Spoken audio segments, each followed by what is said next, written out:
तमिलनाडु में स्टार और film star में फर्क करना लगभग नामुमकिन है, क्योंकि यहाँ पर लोग सिर्फ अपनी फिल्मी हीरो की फिल्म ही नहीं देखते। यहाँ पर लोग उसे अपनी उम्मीद, अपनी भविष्य, तो कभी कभी अपनी आवाज भी मान लेते हैं। और अब तमिलनाडु की जनता ने एक और नाम को इतिहास के सबसे बड़े अध्याय में दर्ज किया है, वो है थालापति विजय। वो स्टार जिसे लोग पति पर देखकर थालापति चिल्लाने लगते हैं।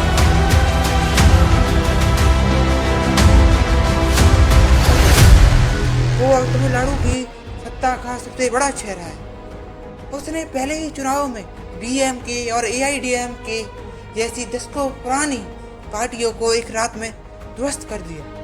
ये कहानी विजय थालापति की नहीं है, ये कहानी उस लड़के की नहीं है, ये कहानी है उस इंसान की जिसे लोग पर्दे पर देखकर हंसने लगते थे, मजाक उड़ाने लगते थे, जिसके चेहरे का मजाक उड़ाया गया था, जिसे सालों तक नेपोकिड कहा गया था, जिसे डायरेक्टर का बेटा कहकर खारिज कर दिया गया। जब दुनिया विजय की कमियों को गिना रही थी, तब विजय लोगों के दिलों में अपनी जगह बना रहे थे। विजय फिल्मों में सिर्फ एक हीरो नहीं बने थे, वे बल्कि आम लोगों के दर्द और आवाज बने थे, जिसे लोगों ने शुरुआत में मजाक समझा था। वो तमिलनाडु की सबसे बड़ी राजनीतिक आवाज बन गया।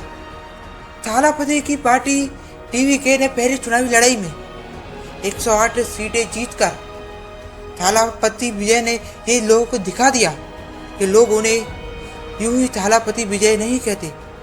और तब जाकर भारत की जनता को ये समझ आया कि विजय सिर्फ फिल्म के हीरो नहीं थे, तमिलनाडु की जनता उन्हें बहुत पहले ही अपना मान चुकी थी। तो गाइस, साफ देकर है गोल्डन ज्ञान, और ये कहानी है थालापति विजय की।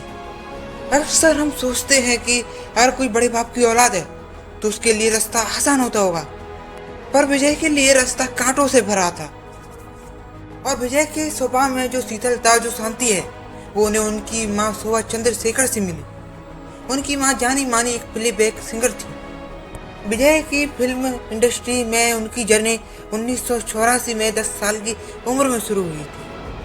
अपने पिता की कई सारी फिल्मों में काम करने की वजह से उन पर नेपोटिज्म का ठप्पा लग चुका था।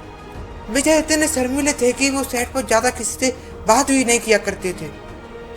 जब वे लोयला कॉलेज से विजुअल कम्युनिकेशन की पढ़ाई कर रहे थे, तभी उन्होंने फिल्मों के लिए पढ़ाई छोड़ दी। और इसके बाद वे 1992 में पहली बार कैमरे के सामने आए। और जब वे पहली बार कैमरे के सामने आए तो उन्हें तालियों की बजाय मजाक मिला, उपहास मिला। आपको जान के हैरानी होगी कि आज तमिलनाडु में जिस विजय के लिए लोग मार मिटने को तैयार हो जाते हैं, पर लेकिन तब उस विजय का डेब्यू हुआ तो एक बड़ी मैगजीन ने लिखा कि लड़के की शक्ल हीरो वाली नहीं है, इनके पिता को इन पर पैसा खर्च नहीं करना चाहिए।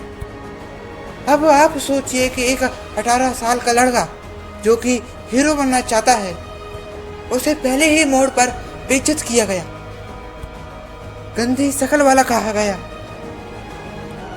विजय की शुरुआत भी बहुत खराब रही। उनकी शुरुआत की 7 फिल्में कुछ इस कदर पिटी कि लोग उन्हें फ्लॉप मशीन भी कहने लगे थे। पर विजय ने चिल्लाने बजाय खुद को बेहतर बनाने पर ध्यान दिया।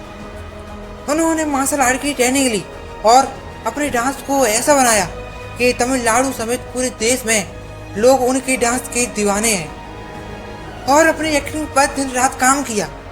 और जब 1996 में उनकी मूवी पूवी उन्नका आई, और तब लोगों को ये पहली बार ये एहसास हुआ कि ये लड़का अपने पिता के दम पर नहीं आया है, इसमें टैलेंट है। और धीरे धीरे रजनीकांत के बाद दूसरा तमिलनाडु का सबसे वफादार, जुनूनी फैन बेस विजय के लिए खड़ा हो गया।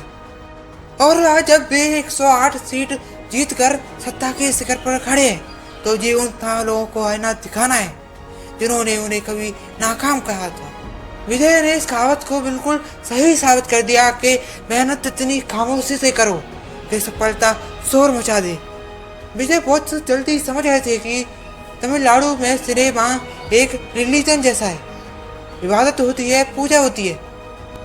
और 2003 में जब उनकी फिल्म गिल्ली आई तो उसने इतिहास बना दिया, क्योंकि तमिलनाडु की पहली ऐसी फिल्म थी जिसने 50 करोड़ का बिजनेस किया था। और यहाँ से ही विजय को मास्क एक्शन हीरो की लीग में टॉप पर खड़ा कर दिया।